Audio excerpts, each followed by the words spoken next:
Kerja apa? Aku kerja, bayangkan, aku berhenti belajar. Okay.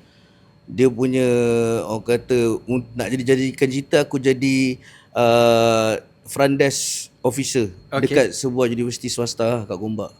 Okay. Itu sangat, kau faham maksud aku, dia punya orang nak panggil apa dia punya ni lah, orang kata dia punya nak jadikan cerita macam tu. Aku jadi sedih lagi lah sebab aku kerja kat tempat universiti juga. Faham. Aku berhenti universiti, kerja kat universiti. Nampak orang belajar.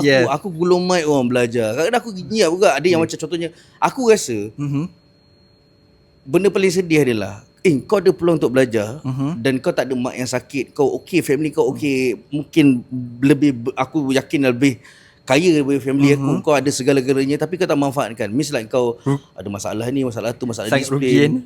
Sangat rugi mereka. Sangat rugi mereka. Aku rasa macam, baik aku tukar tempat dengan kau dulu, tak apa. Kalau kau try tempat aku, kau rasa betul. Kau rasa tempat kau susah, kau bayangkanlah, kadang-kadang ada sebab ada kawan aku yang masuk kat universiti juga.